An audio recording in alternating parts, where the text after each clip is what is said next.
Bab 21, Murid Gerbang Asura. Ditarik keluar dari halaman oleh Lilu, alis Huang Xiaolong berkerut, dan berkata, gadis kecil, jangan menyeret dan menarikku seperti ini, orang lain mungkin salah paham. Lilu terkejut sesaat lalu tersenyum manis, memperlihatkan dua lesung pipitnya yang manis, memangnya kenapa kalau orang lain salah paham? Aku istrimu, apa salahnya seorang istri memegang tangan suaminya? Aku tidak takut salah paham dan jangan panggil aku gadis kecil. Aku gadis yang sudah sangat besar. Gadis kecil itu mengakhiri pidatonya dengan membusungkan dada kecilnya. Garis-garis hitam mengalir di dahi Huang Xiaolong. Istri, sangat besar. Huang Xiaolong melirik sekilas ke dada Lilu yang sedikit menonjol namun belum berkembang, dan tersenyum masam pada dirinya sendiri. Daerah itu masih tanah datar, kan? Melihat Huang Xiaolong menatap dada kecilnya, wajahnya memerah, lalu berbisik, kenapa kamu menatap orang seperti itu? Aku malu karena ada begitu banyak orang di sini. Dia begitu terdiam hingga dia dengan tegas menutup mulutnya, tidak berbicara sepatah kata pun lagi. Sambil menarik tangannya, dia keluar dari kediaman Li, berjalan ke jalan utama. Ini benar-benar pertama kalinya dia berada di kota Kabupaten Changlan, jadi dia ingin melihat-lihat. Xiaolong, tunggu aku. Lilu mencibirkan bibirnya ke arah Huang Xiaolong karena menarik tangannya, dia segera berlari mengejarnya dengan langkah cepat, namun, kali ini alih-alih memegang tangan Huang Xiaolong, Lilu melingkarkan tangannya di lengan Huang Xiaolong, seperti seorang istri kecil yang patuh. Aroma lembut seorang gadis tercium di hidungnya. Huang Xiaolong berusaha menghindari kontak tubuh dengannya, kamu bisa kembali, aku bisa jalan sendiri. Lilu cemberut lagi, matanya memerah karena air mata mengalir di dalamnya, aku akan kembali dan memberitahu kakek bahwa kau telah menindasku. Huang Xiaolong segera menggunakan tangannya untuk menghentikannya pergi, sambil merasakan sakit kepala yang kambuh, baiklah kalau begitu, ayo pergi bersama, tetapi kamu harus berjanji padaku untuk tidak menarik atau menyeretku. Lilu tertawa terbahak-bahak, sorot matanya langsung berubah, lalu mengangguk, oke. Huang Xiaolong menghela napas lega ketika Lilu mengangguk setuju. Mereka berbalik dan mulai berjalan di sepanjang jalan dengan Lilu mengikuti di samping Huang Xiaolong di sebelah kanan, bersikap sangat patuh. Saat mereka berjalan, mata bulatnya yang besar sesekali mencuri pandang ke arahnya. Huang Xiaolong tidak peduli dan terus melihat sekeliling, tidak memperhatikannya. Tak seorang pun di antara mereka yang bicara sepanjang jalan, dan setelah berkeliling sekali, saat hendak kembali ke kediaman Li, mereka melihat di sudut jalan banyak sekali orang yang saling menunjuk jari dan berbisik-bisik tentang sesuatu. Rasa ingin tahu Huang Xiaolong pun memuncak, jadi dia dan Lilu berjalan ke arah itu, menerobos kerumunan untuk melihat. Seorang pria parubaya tergeletak di tanah, dikelilingi oleh penonton rambutnya berantakan dan tidak terawat, wajahnya kotor dan pakaiannya compang camping.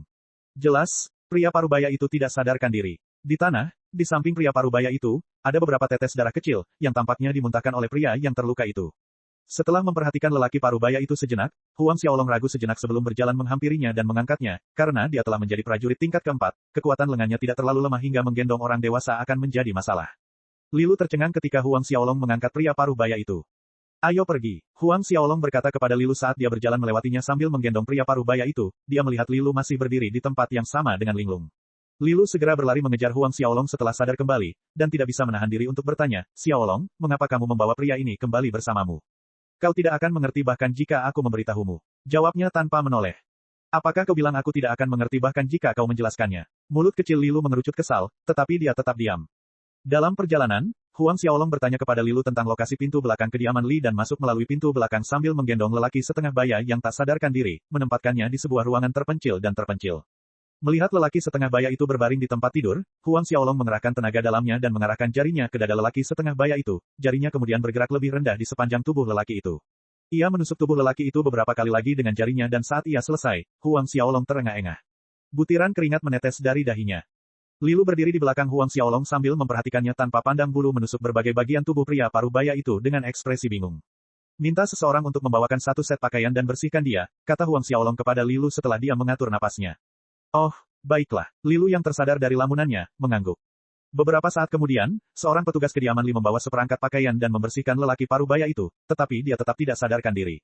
Kamu bisa pergi sekarang, katanya kepada Lilu karena pasiennya belum bangun. Dia hendak mengatakan bahwa dia akan tinggal di sini untuk menemaninya tetapi melihat tatapan tegas Huang Xiaolong, dia hanya bisa mengangguk dan berkata, ya. Tidak lama setelah Lilu pergi, di ranjang kayu Fei Hou perlahan membuka matanya, akhirnya terbangun. Dia bangkit perlahan sambil menopang berat badannya sendiri dengan tangannya, dia mengamati sekelilingnya dan tatapannya akhirnya tertuju pada Huang Xiaolong. Dengan ekspresi terkejut di wajahnya, Fei Hou bertanya, adik kecil, kamu orang yang menyelamatkanku. Benar sekali, Huang Xiaolong menganggukkan kepalanya. Di mana aku? Kami berada di kediaman Li di Kabupaten Changlan. Fei Hou berusaha sekuat tenaga untuk turun dari tempat tidur, tiba-tiba mengerutkan kening, Kabupaten Changlan. Dalam ingatannya, tidak ada yang ingat di mana Kabupaten Changlan berada. Adik kecil, terima kasih banyak telah menyelamatkanku, aku punya beberapa urusan yang harus diselesaikan, jadi aku harus pergi dulu. Tepat ketika Fei Hou ingin keluar dari ruangan, tiba-tiba, rasa sakit yang hebat meletus di dalam tubuhnya dan dengan suara, wah, darah menyembur keluar dari mulutnya dan dia jatuh ke lantai. Huang Xiaolong segera membantunya kembali ke tempat tidur dan berkata, kamu terluka parah. Meridian di dalam tubuhmu rusak. Aku sementara menggunakan jari jiwa yang kembali untuk menstabilkan lukamu dan titik akupuntur vitalmu. Jika kamu bergerak sembarangan, ketika dia sampai pada titik ini, Huang Xiaolong berhenti menjelaskan, karena konsekuensinya sudah jelas. Jari jiwa yang kembali, titik akupuntur. Fei Hou menatap Huang Xiaolong. Huang Xiaolong tidak mau repot-repot menjelaskan, mengganti topik, dia bertanya, kau murid Asura Gate, bukan? Saat di jalan, Huang Xiaolong melihat tato Asura di lengan kiri Fei Hou, tanda murid Asura Gate, itulah sebabnya Huang Xiaolong membawanya kembali. Apa? Siapa kau? Bagaimana kau tahu aku murid Asura Gate? Fei Hou sangat terkejut, menatap Huang Xiaolong dengan waspada. Sekali lagi Huang Xiaolong tidak menjawab, di bawah tatapan mata Fei Hou, dia mengangkat tangan kirinya, dan sebuah cincin hitam gelap muncul di jari manis kirinya. Cincin Asura. Melihat cincin hitam pekat itu, tubuh Fei Hou bergetar karena kegembiraan setelah beberapa saat dia tersadar dari linglungnya, merasa sulit untuk mempercayainya. Huang Xiaolong diam-diam mengamati reaksi Fei Hou, menurut selembar kertas, cincin Asura ini adalah simbol dan bukti penguasa gerbang Asura dan murid manapun yang melihat cincin itu akan berlutut dan membungkuk dalam posisi bersujud. Setelah keterkejutan dan kegembiraan Fei Hou berlalu, setelah sadar kembali, dia langsung berlutut dan bersujud di hadapan Huang Xiaolong. Fei Hou murid gerbang Asura memberi hormat kepada yang berdaulat tak terkalahkan di seluruh dunia. Huang Xiaolong menghela napas lega setelah melihat reaksi Fei Hou, jika ada yang salah dengan respons Fei Hou sebelumnya, dia siap memanggil bilah-bilah pedang itu tanpa ragu dan membunuh Fei Hou.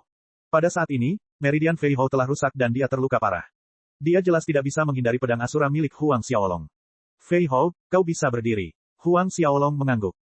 Ya, terima kasih, Yang Mulia. Fei Hou berdiri, sikapnya sangat hormat. Dan Huang Xiaolong bisa melihat sikap hormatnya tulus dari hati dan tidak berpura-pura. Bagaimana kamu bisa terluka? Huang Xiaolong bertanya setelah berpikir sejenak. Menjawab pertanyaan penguasa, murid itu pergi ke hutan bulan perak untuk memburu laba-laba mata hantu iblis tingkat ke-10, untuk memurnikan pil dengan intinya, tetapi tidak menyangka bahwa laba-laba mata hantu iblis itu sepasang, jadi, Fei Hou berkata dengan sedikit malu.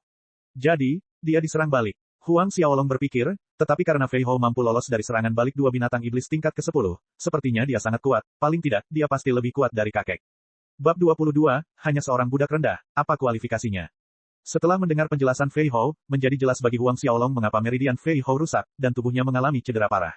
Duduklah, biarkan aku mengobati lukamu dulu, kata Huang Xiaolong setelah merenung sejenak. Dia ingin tahu lebih banyak tentang gerbang Asura dan situasinya saat ini, tetapi dengan luka serius Fei Hou, lebih penting untuk menstabilkan kondisinya terlebih dahulu. Yang Mulia, urat-urat tubuhku terluka. Fei Hou ragu sejenak sebelum bertanya. Secara umum, pembuluh darah yang pecah tidak dapat disembuhkan kecuali ia dapat menemukan ramuan legendaris tersebut. Kau tidak perlu khawatir. Huang Xiaolong melambaikan tangannya dan berkata, aku bisa menyambung kembali pembuluh darahmu, hanya saja akan memakan waktu sekitar 6 bulan. Yang Mulia, bisakah Anda menyambungkan kembali pembuluh darah saya yang rusak? Fei Hou sangat terkejut, bukan karena dia meragukan Huang Xiaolong, tetapi dia merasa itu terlalu aneh. Mungkinkah Yang Mulia memiliki ramuan legendaris? Duduklah dulu. Hati Fei Hou dipenuhi dengan pertanyaan, tetapi dia tidak berani menentang perintah. Dia menjawab dengan hormat dan duduk. Begitu dia duduk, Huang Xiaolong meletakkan telapak tangannya di punggung Fei Hou dan mengalirkan energi internalnya, dengan demikian mentransfernya ke Fei Hou. Dalam sekejap, Fei Hou bisa merasakan energi hangat memasuki tubuhnya, dia dengan cepat memfokuskan kembali perhatiannya dan berkoordinasi dengan Huang Xiaolong, mengarahkan energi hangat untuk menyehatkan tubuhnya. Lebih dari 1 jam berlalu. Huang Xiaolong berhenti, wajahnya sedikit pucat. Meskipun latihan metamorfosis tubuhnya telah mencapai tahap keempat, energi internalnya masih agak lemah. Namun, setelah menghabiskan lebih dari 1 jam mentransfer energi internal ke Fei Hou, ia sekarang mampu mengalirkan energi itu sendiri untuk memulihkan kekuatannya. Huang Xiaolong memperhatikan Fei Hou mengalirkan energi internal untuk menyembuhkan dirinya sendiri selama beberapa saat, lalu dia meninggalkan ruangan dan kembali ke halamannya. Ketika Huang Peng melihat putranya kembali dalam keadaan lelah, dia merasa sedikit aneh, bukankah putranya pergi keluar bersama Lilu untuk berjalan-jalan di sekitar kota? Xiaolong, kamu baik-baik saja? Tanya Huang Peng. Melihat kekhawatiran ayahnya, dia tertawa. Aku baik-baik saja, ayah. Huang Peng menghela napas lega, lalu bertanya, Nona Lilu sudah kembali.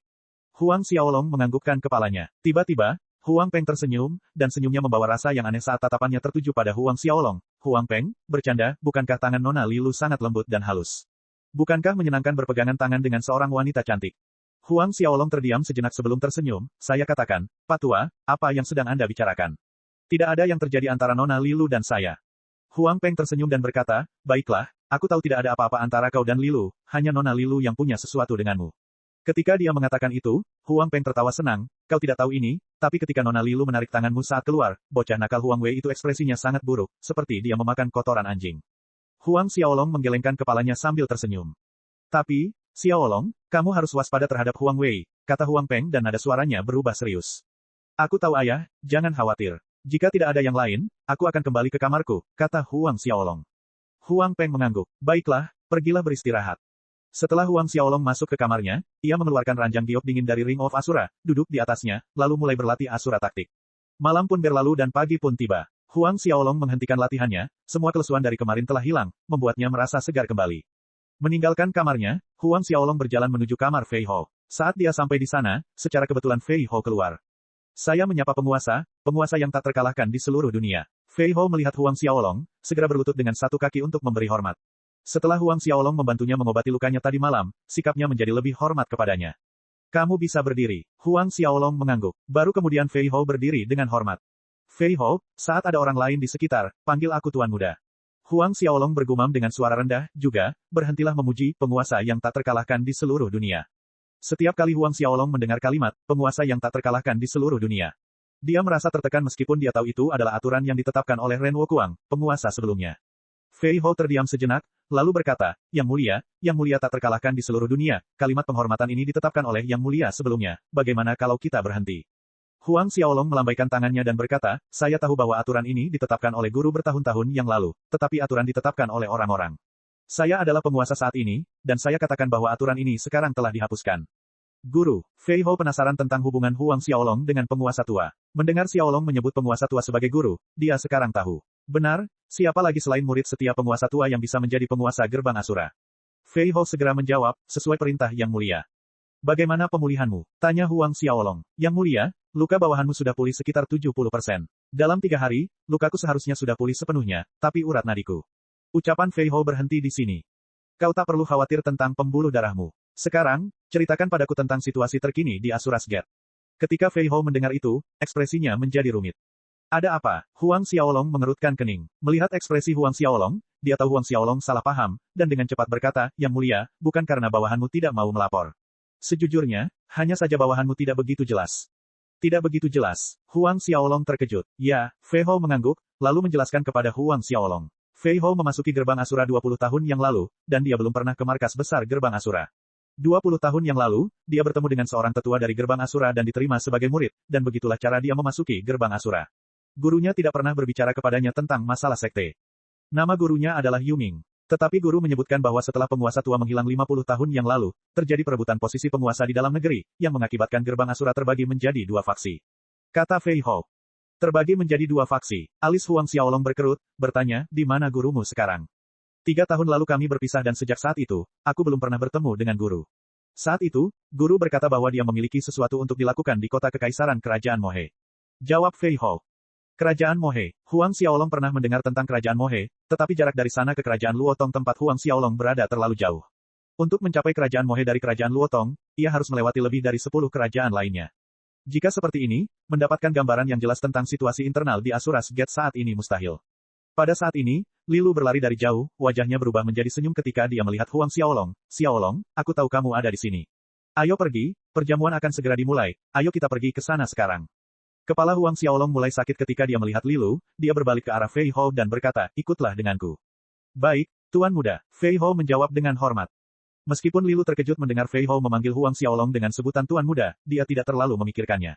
Dia berjalan ke arah Huang Xiaolong dan menarik tangannya, lalu berlari keluar dari halaman, seolah-olah menarik tangan Huang Xiaolong sudah menjadi kebiasaannya. Huang Xiaolong ingin menarik tangannya, tetapi yang mengejutkannya, kali ini, gadis kecil itu mencengkeramnya dengan kuat, tidak melepaskannya. Dia hanya bisa mengikuti dari belakang. Saat mereka tiba di perjamuan, mereka bertemu dengan kelompok Huang Peng yang baru saja datang. Saat Huang Wei melihat Lilu memegang tangan Huang Xiaolong, ekspresinya berubah mengerikan, sedangkan Huang Peng memberikan senyum ambigu kepada Huang Xiaolong sambil mengacungkan jempol, membuat Huang Xiaolong terdiam. Semua orang duduk setelah memasuki aula utama, dan tempat duduk kelompok Huang Kide sebenarnya berada di meja utama, duduk bersama dengan Limu.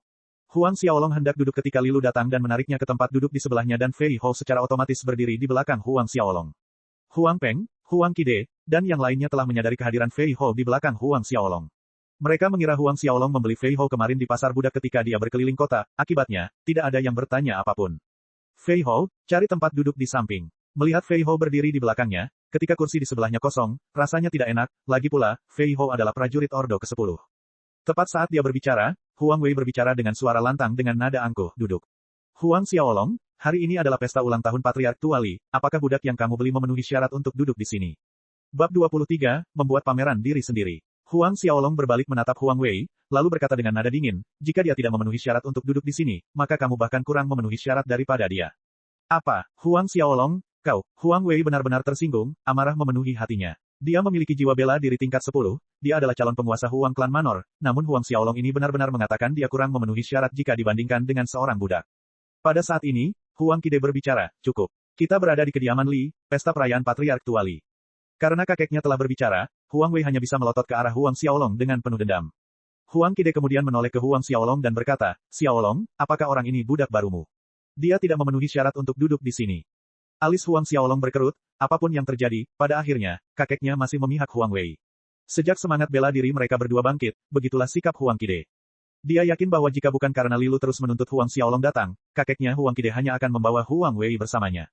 Huang Qide berbicara lagi, katakan pada pelayanmu untuk meninggalkan aula dan menunggu di halaman.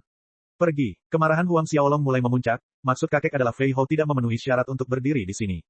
Xiaolong, apa kau tidak mendengar apa yang dikatakan kakekmu? Cepat suruh budakmu pergi. Kita sedang berada di pesta perayaan Patriark Tua Li, kau membawa seorang budak, apa kau mencoba memamerkan dirimu? Huang Ming menambahkan dengan nada menegur. Enyahlah. Kemarahan Huang Xiaolong terus meningkat, mencibir, meskipun pelayanku baru, tapi bukan untuk kau perintah-perintah dia. Kau, Huang Ming tidak menyangka Huang Xiaolong akan menentangnya dalam kejadian seperti ini, matanya melotot marah hingga hampir jatuh. Sudah cukup, Xiaolong, kata Huang Peng, patuhi perintah kakekmu, biarkan dia kembali ke halaman. Meskipun Huang Peng setuju dengan ayahnya, kata-kata Huang Qide dan Huang Ming berlebihan, tetapi dia juga merasa bahwa putranya membawa seorang pelayan pada kesempatan seperti itu tidaklah pantas. Huang Xiaolong terkejut, menahan amarahnya, dia mengangguk dan berkata kepada Fei Hou di belakangnya, Fei Hou, kembalilah dan tunggu aku. Sementara percakapan itu berlangsung, ekspresi Fei Hou tampak tenang, baik, Tuan Muda. Dia memberi hormat dengan hormat setelah mengatakan itu, berbalik dan pergi. Huang Wei merasa bangga melihat Fei Hou diperintahkan pergi. Lilu, yang duduk di samping Huang Xiaolong, melotot ke arah Huang Wei saat melihat ekspresi puasnya. Tiba-tiba, suara tawa keras terdengar dari luar aula, itu adalah Patriark Tua Li. Semua orang di aula utama melihat keluar dan melihat Limu, Li Cheng dan tamu-tamu lainnya berjalan menuju aula utama di bawah perlindungan para ahli. Melihat mereka, semua orang bangkit. Namun, saat sekelompok orang yang gembira itu hendak melangkah ke aula utama, tiba-tiba terdengar teriakan cemas, Patriark Tua, ini buruk. Sesuatu yang buruk telah terjadi. Suara itu terdengar tiba-tiba, dan aula yang dipenuhi gelak tawa menjadi sunyi. Limu terkejut saat dia berbalik untuk melihat, yang lain melakukan hal yang sama. Seorang penjaga rumah yang kebingungan berlari masuk sambil tampak ketakutan, penjaga itu terengah-engah saat mencapai Limu dan Li Cheng, jarinya menunjuk ke arah pintu masuk utama dan dengan suara gemetar berkata, Patriark Tua, di luar, di luar. Di luar, apa yang terjadi di luar? Perasaan tidak enak merayapi hati Limu, dan dia hampir meneriakkan pertanyaannya. Di luar, ada peti mati besar yang diletakkan di luar. Kata penjaga kediaman Li dengan suara bergetar. Apa? Peti mati besar? Ada apa? Di dalam aula utama, semua patriark dan pakar yang datang untuk memberi selamat kepada Patriark Tua Li terkejut, dan bisik-bisik beredar di aula. Jantung Limu berdebar kencang, ekspresinya menjadi serius, dan dia berkata, pergilah. Setelah berbicara, Limu dan putranya, Li Cheng, berjalan menuju pintu masuk utama kediaman Li dengan cepat, sementara para ahli kediaman Li mengikuti dari dekat di belakang mereka. Kami juga akan pergi dan melihat-lihat, kata Huang Qide sambil berjalan keluar dari aula utama, diikuti oleh Huang Xiaolong dan yang lainnya, dan Lilu mengikuti Huang Xiaolong. Di usianya, meskipun dia tidak mengerti apa arti peti mati besar yang diletakkan di depan pintu masuk utama pada perayaan ulang tahun kakeknya, dia merasa gugup dan tegang. Huang Xiaolong mengikuti kakeknya ke pintu masuk utama, melihat keluar dan melihat peti mati besar berwarna merah diletakkan tepat menghadap pintu masuk utama kediaman Li. Tutup peti mati itu diwarnai merah dengan darah manusia dan aroma darah yang kuat menguar di udara dan menyerang hidung mereka. Hati semua orang menegang menyaksikan kejadian aneh ini. Limu berjalan ke arah peti mati. Ekspresinya dingin saat dia berteriak, bajingan mana yang berani mencari masalah dengan kediaman Li. Keluar dari sini. Ketika Limu berteriak, udara di sekitarnya bergulung-gulung seperti ombak, membentuk seekor singa besar di udara, singa itu mengaum tanpa henti. Semua orang terkejut dan ekspresi kekaguman tampak jelas di wajah mereka. Mata Huang Xiaolong berbinar. Ayahnya pernah bercerita kepadanya sebelumnya tentang keterampilan bertarung yang dipraktikkan Limu, yaitu keterampilan bertarung tingkat menengah, keterampilan bertarung tingkat misterius, raungan singa langit. Beberapa saat kemudian, singa di langit menghilang dan suasana menjadi sunyi. Hei! Hei, sebuah tawa mengejek terdengar di udara, dari segala arah membuat semua orang bingung mencari sumber suara itu. Pak Tua Li, hari ini adalah ulang tahunmu yang ke-80, jadi kami menyiapkan hadiah besar ini untukmu, kamu seharusnya senang. Mengapa kamu marah? Amarah yang buruk biasanya akan membuat hidupmu pendek. Limu terbang ke atas. Sambil berteriak keras, telapak tangannya bergerak maju dan melepaskan banyak jejak telapak tangan, yang berputar membentuk badai angin yang sangat besar, berputar ke atas saat awan-awan mulai terlihat samar-samar. Telapak awan angin. Badai angin besar yang diciptakan oleh jejak telapak tangan itu jatuh di gedung pemerintahan di depan, dan tiba-tiba jejak kepalan tangan hijau lembut menembus udara dan bertabrakan langsung dengan jejak telapak tangan Limu. Sebuah ledakan keras yang memekakkan telinga bergema saat kedua energi itu bertabrakan. Dua siluet hijau lembut muncul di udara di atas gedung pemerintahan saat mereka berdiri di udara. Huang Xiaolong dan yang lainnya melihat kedua sosok itu, tubuh mereka sebenarnya ditutupi sisik seperti ular, dengan mata hitam, wajah mereka ditutupi garis-garis hijau dan ekor panjang seperti ular menempel di punggung mereka. Transformasi jiwa. Mata Huang Xiaolong menyipit. Ketika para prajurit mencapai ordo ke-7, roh bela diri mereka mengalami evolusi kedua yang memungkinkan tubuh prajurit untuk menyatu dengan roh bela diri mereka. Kemampuan ini disebut transformasi jiwa. Setelah transformasi, prajurit memiliki kemampuan bawaan dari roh bela dirinya. Misalnya, jika roh bela diri seseorang adalah ular berbisa, maka setelah transformasi jiwa, ki pertempuran dalam tubuh prajurit akan mengandung sejumlah racun. Jelas, roh bela diri keduanya adalah sejenis ular, dan dari penampilannya, kemungkinan besar ular berbisa. Hei, Pak Tuali, telapak awan anginmu biasa saja. Kami tidak akan membunuhmu sekarang, tapi dalam waktu 3 tahun, kami pasti akan mengambil nyawa anjingmu. Buka peti matinya dan lihatlah hadiah ulang tahun kami untukmu. Keduanya menyeringai, dan tubuh mereka diselimuti cahaya hijau lembut, lalu menghilang dalam sekejap tepat di depan semua orang. Limu tidak menyangka pihak lain akan melarikan diri saat mereka muncul, jadi saat dia sadar kembali dan ingin mengejar, sudah terlambat. Ayah, Li Cheng menghampiri Limu beberapa saat kemudian. Ia lalu melihat peti mati yang tersegel dan bertanya, haruskah kita membukanya? Limu berbalik, menarik napas dalam-dalam, dan berkata, buka. Bab 24, Melindungi Orang-orang Tercinta. Setelah Limu selesai berbicara, Li Cheng merasa sangat gugup saat ia berjalan menuju peti mati yang berlumuran darah. Telapak tangannya mengenai penutup peti mati, dan penutup itu terbang menjauh, memperlihatkan mayat seorang anak laki-laki berusia 16 hingga 17 tahun. Warna kulit anak laki-laki itu telah berubah menjadi hijau pudar, begitu gelapnya hingga tampak hampir hitam. Ketika Li Cheng melihat wajah pemuda itu dengan jelas, seluruh tubuhnya bergetar dan matanya memerah karena air mata mengalir dari wajahnya. Fengerku. Li Cheng membawa tubuh anak laki-laki itu keluar dari peti mati dan memeluknya erat-erat. Fengerku, kamu tidak bisa mati, Fenger. Ratapan sedih Li Cheng sangat menyayat hati. Dan ketika Limu melihat wajah anak muda itu, air mata mengalir dari wajahnya. Dia berdiri di sana dan menangis, tidak lagi peduli dengan wajah atau martabat di hadapan orang banyak. Kakak. Pada saat ini, Lilu yang berdiri di samping Huang Xiaolong berlari keluar untuk meraih bocah lelaki itu, terisak-isak dengan menyedihkan saat kedua tangannya mengguncang bahu bocah lelaki itu. Kakak, ada apa denganmu? Kakak, tolong bangun. Aku tidak ingin kau mati, aku tidak ingin kau mati. Kakak, tolong bangun. Bangun. Isak tangis Lilu tertahan, tak dapat keluar. Pada saat ini, para pengawal, pembantu, dan ahli dari kediaman Li semuanya berlutut dan tangisan memenuhi area tersebut. Anak laki-laki muda yang meninggal adalah saudara laki-laki Lilu, putra tunggal Li Feng dan Li Cheng. Li Feng sangat berbakat dan, seperti Lilu, ia memiliki 9 roh bela diri kelas atas. 3 tahun yang lalu, ia ditemukan oleh Sekte Awan Terang, salah satu sekte paling terkemuka di kerajaan Luotong, dan diangkat sebagai murid pengadilan dalam.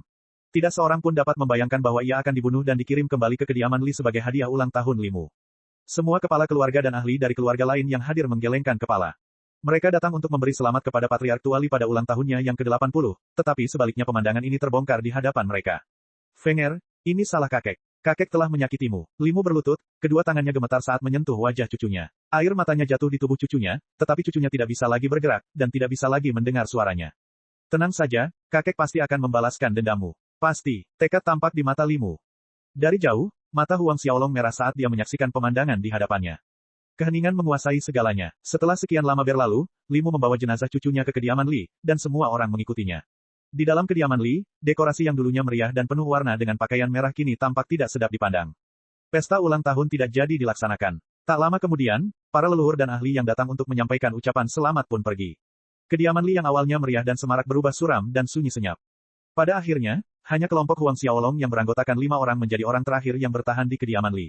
Saudara Li, saya turut berduka cita. Huang Qide menghampiri Limu dan berkata dengan berbisik. Jika ada sesuatu, Anda hanya perlu mengirim pesan, Huang Klan Manor akan menjadi yang pertama membantu.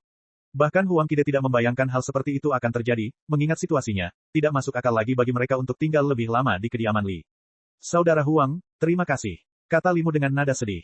Huang Qide mengangguk karena tidak ada lagi yang bisa dikatakan, dia berbalik dan hendak pergi bersama Huang Xiaolong dan yang lainnya, tetapi Lilu tiba-tiba berlari ke arah Huang Xiaolong, terisak-isak, Xiaolong, jangan pergi, oke. Semua yang hadir menoleh ke arah Huang Xiaolong. Huang Xiaolong terdiam, dia ragu-ragu sejenak, lalu menepuk bahu Lilu dengan lembut, dan berkata, jangan khawatir. Aku akan sering datang mengunjungimu. Aku akan membunuh siapapun yang bertanggung jawab dan membalaskan dendam saudaramu. Mendengar perkataan Huang Xiaolong, semua orang tersenyum sambil menggelengkan kepala. Mereka menganggap perkataannya sebagai sesuatu yang akan dikatakan anak-anak yang naif, dan tidak ada satupun dari mereka yang menganggap serius perkataan Huang Xiaolong. Bahkan Limu tidak yakin untuk membunuh pihak lain, apalagi seorang anak berusia 8 tahun. Kalau begitu, kau harus datang dan menemuiku. Ucap Lilu dengan air mata mengalir di wajahnya. Huang Xiaolong hanya bisa mengangguk. Limu bangkit dan secara pribadi melihat kelompok Huang Xiaolong keluar dari kediaman Li dan baru kembali ketika kelima siluet itu menghilang. Menjelang sore, kelompok Huang Xiaolong yang beranggotakan 5 orang telah sampai di Huang Clan Manor. Huang Xiaolong tidak berlatih malam itu. Dia berdiri di puncak gunung belakang, memandangi bintang-bintang yang berkelap-kelip di langit malam. 2 meter di belakang Huang Xiaolong, berdiri Fei Hou, berjaga-jaga. Tiba-tiba Huang Xiaolong bertanya, Fei Hou, ketika orang meninggal, menurutmu apakah mereka akan menjadi bintang di langit malam? Fei Hou tercengang, karena dia tidak menyangka Huang Xiaolong akan menanyakan pertanyaan seperti itu. Bintang-bintang di langit malam. Di kampung halamanku sebelumnya, seseorang pernah berkata bahwa saat seseorang meninggal, mereka akan menjadi bintang di langit malam untuk melindungi orang yang mereka cintai. Huang Xiaolong menjelaskan dengan lembut.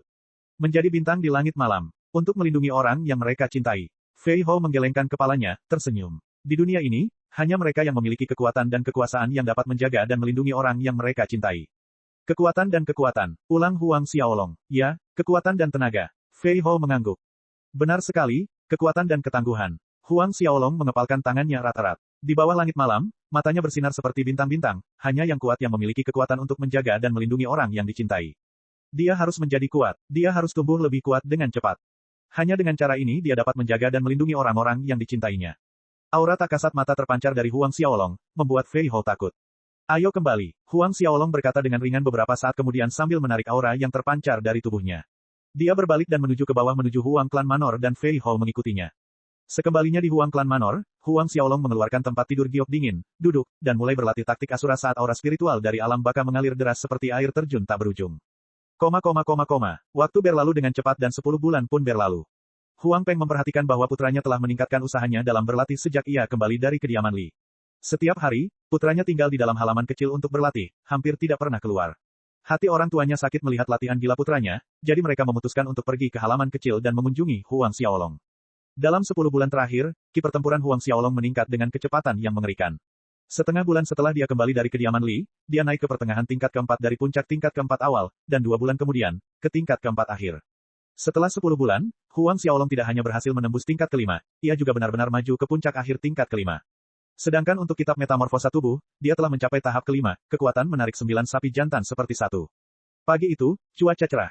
Di gunung belakang, Huang Xiaolong mengayunkan pedangnya dan 100 sinar cahaya muncul, membentuk 2 siklon setinggi 5 meter yang berputar tanpa henti. Saat badai neraka berputar, setiap pohon dan semak di jalurnya terpotong menjadi 100 bagian, ketika tiba-tiba kedua siklon itu berbelok ke kiri, lalu berbelok lagi ke kanan. Dalam 10 bulan, kekuatan badai neraka tidak hanya meningkat 10 kali lipat, tetapi Huang Xiaolong sudah dapat mengendalikan arah sesuai keinginannya. Sekarang, badai neraka miliknya dapat bertahan selama 12 hingga 13 napas waktu. Badai neraka telah mencapai penyelesaian utama dan sekarang hanya kekurangan kekuatan. Huang Xiaolong bergumam pada dirinya sendiri sambil mengamati sekelilingnya. Dia telah memahami suasana badai neraka dan kekuatannya akan terus meningkat seiring dengan ki pertempurannya. Di kertas itu tertulis, jika ada yang menggunakan jurus ini, maka semua yang ada dalam radius 10.000 li akan musnah, bahkan sehelai rumput pun tidak akan ada yang selamat.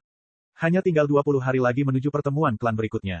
Huang Xiaolong berpikir dalam hati sambil mengingat pedang Asura dan pedang itu terbang kembali ke dalam pelukannya. Bab 25, Pertemuan Klan Tahunan hadir lagi. Di gunung belakang, setelah menghabiskan beberapa waktu berlatih badai neraka, Huang Xiaolong kemudian melanjutkan dengan pedang eksekusi iblis. Meskipun pedang eksekusi iblis lebih lemah daripada pedang Asura, dia bisa menggunakannya melawan lawan biasa. Saat dia mengayunkan bilah pedangnya, memperlihatkan pedang eksekusi iblis, bayangan bilah pedangnya berayun keluar bagaikan gelombang, satu demi satu, menjadi semakin tajam dan agresif seakan-akan bisa membunuh setiap iblis jahat dan memusnahkan hantu. Saat dia selesai melatih pedang eksekusi iblis, matahari yang menyilaukan sudah tinggi di langit, dan orang-orang bisa merasakan panasnya di kulit. Huang Xiaolong berhenti dan kembali ke Huang Clan Manor. Ketika dia sampai di halaman kecil, Fei Hou sudah berdiri di sana, menunggunya. Yang mulia, Fei Hou melihat Huang Xiaolong kembali dan segera memberi hormat. Dia tahu Huang Xiaolong berlatih di gunung belakang dan akan kembali sekitar jam ini, jadi, dia menunggu di sini di halaman. Huang Xiaolong mengangguk saat dia berjalan ke halaman, dan bertanya, bagaimana kemajuan latihan pedang lohanmu? 5 bulan yang lalu, pembuluh darah Fei Hou yang terluka telah pulih dan Huang Xiaolong mengajarinya keterampilan pedang lohan. Menjawab pertanyaan Sovereign, bawahanmu telah berlatih hingga jurus ke-10. Fei Hou menjawab dengan hormat dan penuh rasa terima kasih. Sovereign tidak hanya menyembuhkan urat nadinya yang patah, tetapi juga mengajarinya keterampilan bertarung, tingkat tinggi, pedang lohan. Dalam 4 bulan ini, kultivasinya bahkan meningkat setelah urat nadinya yang patah disambung kembali. Gerakan ke-10, Huang Xiaolong mengangguk puas. Dalam waktu kurang dari setengah tahun, Fei Hou ini telah mencapai gerakan ke-10. Ho ho ho. Ketika Huang Xiaolong memasuki halaman kecil itu, sesuatu yang kecil melompat ke arahnya entah dari mana dan mendarat di bahunya. Dia tidak menghindar, karena itu adalah monyet pemakan roh ungu. Setahun telah berlalu, tetapi tidak ada perubahan pada monyet ungu kecil itu. Namun, meskipun tidak ada perubahan fisik pada monyet kecil itu, kecepatan kultivasinya bahkan lebih mengerikan daripada Huang Xiaolong. Meskipun dia adalah puncak orde kelima akhir, tanpa menggunakan keterampilan pedang Asura, dia tidak dapat melukai monyet ungu kecil itu.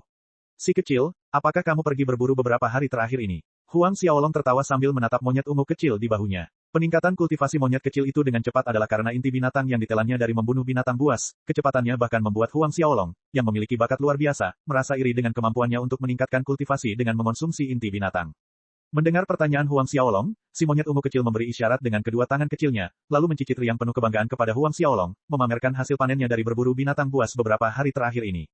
Melihat tingkah lucu monyet kecil itu, Huang Xiaolong tersenyum. Baiklah, bocah kecil, aku akui kau sangat kuat, oke. Monyet ungu kecil itu menganggukkan kepalanya yang berarti, tentu saja. Huang Xiaolong menggelengkan kepalanya dan menyuruh monyet ungu kecil itu bermain sendiri sementara dia bertarung dengan Fei Hou menggunakan pedang iblis eksekusi. Tidak diragukan lagi, Fei Hou menekan kekuatannya di puncak orde kelima akhir. Dalam 2 bulan terakhir, pengalaman bertarung Huang Xiaolong telah meningkat pesat saat ia bertarung terus-menerus dengan Fei Hou yang merupakan prajurit tingkat ke-10. Akan tetapi, monyet ungu kecil yang diusir Huang Xiaolong tiba-tiba berlari kembali, melompat ke arah Fei Hou dan menyerangnya. Dengan demikian, situasi berubah dari 2 orang yang sedang beradu menjadi 2 orang dan seekor monyet yang sedang beradu. Huang Xiaolong menyerang monyet ungu kecil itu menyerang Fei Hou dan sebaliknya, Fei Hou menyerang Huang Xiaolong.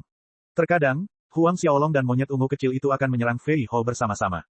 Seluruh halaman kecil itu dipenuhi dengan kilatan pedang dan cakar monyet. Cakar monyet ungu kecil itu sangat tajam, setara dengan senjata kelas sakral. Fei Hou menghadapi tekanan ekstrim melawan 2 lawan, terutama dengan kultivasinya yang tertekan di puncak orde kelima akhir, dan di saat ceroboh, ia tergores oleh cakar monyet, ia hanya bisa menyeringai meskipun kesakitan. Dengan kehadiran Fei Hou dan monyet ungu kecil, hari-hari pelatihan Huang Xiaolong tidak membosankan. 20 hari berlalu dengan sangat cepat. Kini sudah akhir tahun. Sama seperti tahun lalu, di dalam Huang Klan Manor terdapat pernak-pernik pesta dan lentera warna-warni. Di mana-mana, para penjaga, pembantu, dan pelayan sibuk, penuh dengan keceriaan pesta. Besok adalah pertemuan klan tahunan. Huang Xiaolong berdiri di tengah halaman kecil sambil melihat salju putih bersih yang turun. Tangannya terulur untuk menangkap kepingan salju, merasakan dinginnya saat kepingan salju mendarat di telapak tangannya. Huang Xiaolong ingat bahwa sudah 3 tahun sejak terakhir kali salju turun. Dia menyukai sinar matahari, dan dia juga menyukai saat salju turun dan menyelimuti dunia dengan warna putih seolah-olah menutupi keburukan dunia. Fei Hou berdiri 2 meter dari Huang Xiaolong, menjaga dalam diam. Aku ingin tahu apa yang sedang dilakukan Li Lu sekarang. Huang Xiaolong berpikir dalam hatinya. Sejak mereka kembali dari kediaman Li, Huang Xiaolong dan Huang Peng mengunjungi kediaman Li 2 kali. Sejak kejadian perjamuan itu, Li Lu menjadi pendiam dan membenamkan dirinya dalam latihan seperti Huang Xiaolong. Salju terus turun dan beberapa saat kemudian, seluruh tubuh Huang Xiaolong tertutup salju. Dengan guncangan kecil, salju yang terkumpul jatuh ke tanah dan dia berbalik dan meninggalkan halaman kecil itu, menuju halaman timur bersama Fei Hou. Saat memasuki halaman timur, dia mendengar ibunya, Su Yan, menangis tersedu-sedu. Dia berjalan lebih cepat dan masuk ke aula. Dia melihat Su Yan memeluk saudara perempuannya, Huang Min, dan saudara laki-lakinya, Huang Xiaohai, dengan mata merah karena menangis. Dan ayahnya duduk di samping, wajahnya penuh amarah. Di wajah saudara perempuannya, ada 2 bekas telapak tangan yang merah menyala dan sudut bibir adik laki-lakinya pecah, dengan darah menetes ke bawah dan kedua matanya bengkak dan hitam. Jelas, dia dipukuli. Siapa yang memukul kalian berdua? Amarah Huang Xiaolong memuncak saat dia melihat ke arah adik perempuan dan laki-lakinya. Siapa lagi kalau bukan Huang Wei? Teriak Su Yan. Huang Wei, rasa dingin yang menusuk tulang melintas di mata Huang Xiaolong. Benar saja, selain Huang Wei, di dalam Huang Klan Manor, siapa lagi yang berani mengalahkan anak-anak penguasa Manor kedua? Hari ini, Xiaohai dan aku pergi bermain di halaman barat. Dalam perjalanan pulang, kami bertemu dengan kelompok Huang Wei dan Zhou Suedong. Mereka bilang kami menghalangi jalannya dan menabrak kami. Teriak Huang Min. Su Yan melanjutkan, setelah dia memukul Huang Min dan Xiaohai, dia bahkan menanggalkan pakaian mereka. Apa? Huang Xiaolong meninggikan suaranya saat niat membunuh muncul di hatinya. Dalam cuaca dingin seperti itu disertai turunnya salju, karena mereka berdua tidak memiliki ki perang, jika saudara perempuan dan laki-lakinya dilucuti pakaiannya, mereka bisa mati kedinginan. Kakak, Huang Wei ingin aku menyampaikan pesan kepadamu, dia berkata besok di pertemuan klan, dia akan membuatmu tampil bagus. Huang Min menyampaikan pesan itu kepada Huang Xiaolong. Ingin aku tampil cantik. Huang Xiaolong menahan niat membunuh di dalam hatinya. Karena besok adalah pertemuan, maka dia akan membiarkan Huang Wei menikmati 1 hari lagi. 1 malam berlalu. Salju telah berhenti turun. Langit menjadi cerah karena tidak adanya sinar matahari. Huang Xiaolong menghentikan latihannya dan meninggalkan halaman kecil bersama Fei Hou, menuju halaman timur. Ketika mereka sampai di ruang depan utama, sebagian besar tetua, pengurus, dan murid telah tiba. Mata Huang Xiaolong mengamati aula utama dan melihat bahwa ayah dan anak, Huang Ming dan Huang Wei sudah ada di sana. Bab 26, Ketakutan. Pada saat ini, Huang Wei menoleh dan tatapannya bertemu dengan Huang Xiaolong. Sudut mulut Huang Wei melengkung menjadi seringai menghina, dan matanya dipenuhi dengan kebencian. Sejak mereka kembali dari kediaman Li, kebencian Huang Wei terhadap Huang Xiaolong meningkat setiap hari. Setiap kali dia mengingat adegan Li Lu memegang tangan Huang Xiaolong tepat di depannya, meminta Huang Xiaolong untuk tidak pergi, dia berharap bisa menggerogoti daging Huang Xiaolong dan meminum darahnya. Tatapan mereka bertabrakan dan beralih. Huang Xiaolong, ayahnya dan ibunya duduk di seberang Huang Ming, ayah dan anak. Beberapa saat kemudian, kakek Huang Qide tiba. Melihat kakeknya muncul lagi di pertemuan klan tahun ini, Huang Xiaolong sudah tahu alasannya. Meskipun dia melatih Huang Wei dengan sepenuh hati, di pertemuan klan tahun lalu, Huang Xiaolong menghajar Huang Wei dengan kejam, dan itu sedikit banyak mencoreng reputasinya. Kali ini, kemungkinan besar, dia ingin melihat Huang Wei membalas budi, agar reputasinya tetap bersih. Semua orang berdiri untuk memberi hormat saat Huang Qide berjalan menuju podium utama. Baiklah, semuanya duduklah. Wajah Huang Qide dipenuhi dengan senyum ketika dia melambaikan tangannya untuk memberi isyarat kepada semua orang agar duduk. Dan semua orang duduk. Sama seperti tahun lalu, kepala pengurus rumah tangga Chen Ying berdiri untuk mengawasi acara tersebut. Setelah mendapat anggukan persetujuan dari Huang Qide, ia mengumumkan dengan lantang. Pertemuan tahunan dimulai. Pertemuan klan tahunan dimulai. Sesaat, ruang utama hening. Kemudian, satu persatu, para murid yang telah membangkitkan semangat bela diri mereka tahun ini naik ke panggung untuk bertanding satu sama lain. Dan mereka yang telah membangkitkan semangat bela dirinya tahun lalu harus menunggu murid baru selesai sebelum mereka dapat naik ke panggung bela diri. Tidak seorang pun benar-benar memperhatikan pertarungan antara murid-murid tahun ini yang baru saja membangkitkan semangat bela diri mereka belum lama ini, jelas mereka menantikan pertarungan antara Huang Wei dan Huang Xiaolong. Tahun lalu, Huang Wei, sebagai orang paling bertalenta di Huang Klan Manor, orang yang dilatih dengan penuh dedikasi oleh penguasa Manor tua, dihajar habis-habisan oleh Huang Xiaolong, apa yang akan terjadi tahun ini? Huang Qide juga dipenuhi dengan harapan saat dia duduk di podium utama. Berdasarkan ekspektasi orang banyak, kelompok pertama murid pun selesai. Sekali lagi, aula utama menjadi sunyi sejenak. Hampir pada saat yang sama, semua orang melihat ke arah Huang Wei dan Huang Xiaolong. Yang berbeda dari tahun lalu adalah, kali ini, Huang Xiaolong berdiri terlebih dahulu, dan perlahan berjalan menuju panggung bela diri di bagian tengah. Melihat Huang Xiaolong yang pertama kali naik ke panggung, orang banyak merasa sedikit aneh. Berdiri tegak di panggung bela diri, Huang Xiaolong menatap Huang Wei, dengan suara dingin berkata, "Apa? Takut untuk maju?" Huang Wei melompat dengan marah, dengan tawa sarkastis, haha, dia melompat ke panggung bela diri.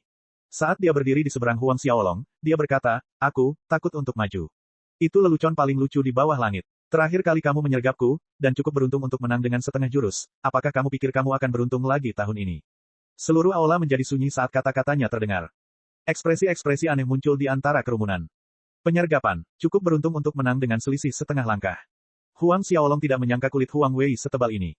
Huang Wei mengabaikan tatapan aneh yang diarahkan padanya, menoleh ke arah Huang Qide dan berkata, "Kakek, menurut aturan majelis, selama acara sparring tidak seorang pun boleh ikut campur, benar kan?" Dia menatap Huang Peng setelah selesai mengatakan hal ini, maksudnya tergambar jelas di wajahnya dia takut Huang Peng tidak dapat mengendalikan diri dan ikut campur kalau Huang Xiaolong dipukuli sampai setengah mati. Ya, tidak peduli siapapun orangnya, tidak seorang pun boleh ikut campur. Huang Qide mengangguk sambil berkata dengan nada tegas, tidak perlu diragukan lagi. Ketika semua yang hadir mendengar ini, mereka menyadari bahwa ini adalah peringatan dari tuan rumah tua kepada Huang Peng. Bagaimana mungkin Huang Peng dan Su Yan tidak menyadari apa maksud perkataan Huang Qide? Meskipun mereka marah, mereka lebih mengkhawatirkan putra mereka. Huang Wei menjadi tenang setelah mendapat kepastian dari kakek. Cahaya haus darah melintas di matanya saat dia berbalik untuk melihat Huang Xiaolong. Kemarahan dan kebencian yang telah dia pendam selama setahun terakhir meledak sepenuhnya. Huang Xiaolong, hari ini aku akan menunjukkan kepadamu perbedaan antara roh bela diri tingkat 10 dan roh bela diri tingkat 7. Aku akan membiarkanmu melihat seberapa jauh kekuatan mengerikanku telah mencapai. Huang Wei berkata dengan suara rendah saat ki pertempurannya meletus seperti banjir bandang, memamerkan kekuatannya di hadapan semua yang hadir dan pada saat yang sama, roh bela dirinya, harimau hitam bermata 3 muncul di belakangnya. Dibandingkan tahun lalu, ia telah tumbuh 2/3 lebih besar, sinar hitam berkilauan di tubuhnya, dan memancarkan paksaan seorang Xiantian. Ki pertempuran yang sangat kuat. Ini adalah orde ketiga, bukan, puncak pertengahan orde ketiga. Ya Tuhan, ini sebenarnya puncak pertengahan orde ketiga. Bakat Tuan Muda Huang Wei sungguh luar biasa. Dalam waktu 1 tahun, ia naik dari orde kedua ke puncak orde ketiga. Setiap tetua dan pengurus rumah tangga di dalam ruang utama terkejut dengan mulut menganga beberapa bahkan melompat dari tempat duduk mereka. Di podium utama, ketika Huang Qide melihat wajah terkejut para tetua dan pengurus rumah tangga ketika Huang Wei memperlihatkan kekuatannya, wajahnya penuh dengan senyum, yang berubah menjadi tawa karena dia tidak dapat menahan tawa terbahak-bahak. Di bawah panggung, wajah Huang Ming telah mengembangkan senyum lebar sejak awal, dan dia menganggukkan kepalanya tanda puas saat melihat putranya. Setelah menunjukkan kekuatannya, Huang Wei menatap Huang Xiaolong sambil menyeringai dan berkata dengan nada dingin. Huang Xiaolong, sekarang setelah kau melihat sejauh mana kekuatanku, apakah kau merasa sangat takut? Jangan khawatir, takut itu wajar, dan tidak ada seorang pun di sini yang akan menertawakanmu. Akhirnya, kau mengerti kesenjangan antara bakat kita. Perbedaan antara kita bukanlah sesuatu yang dapat ditutupi oleh nasib burukmu yang memiliki 3 buah yang takut. Huang Xiaolong menatap Huang Wei yang merasa bangga, menggelengkan kepalanya dan berkata dengan dingin, apakah ini semua kekuatan yang kau miliki? Lakukan gerakanmu, kali ini aku tidak hanya ingin menghajarmu sampai ayahmu tidak mengenalimu, tapi aku akan menghajarmu sampai kakek pun tidak mengenalimu. Kelompok tetua dan pengurus rumah tangga mendengar ini dan masing-masing menggelengkan kepala. Tidak seorang pun percaya Tuan Muda Huang Xiaolong akan muncul sebagai pemenang melawan Tuan Muda Huang Wei yang berada di puncak orde ketiga. Dan kemarahan tampak jelas di wajah Huang Qide saat dia duduk di podium. Cucu ini, Huang Xiaolong, terlalu lancang. Benarkah? Huang Wei tertawa. Sedikit kekejaman melintas di matanya dan siluetnya berkelebat dan dalam sekejap mata, dia muncul di hadapan Huang Xiaolong.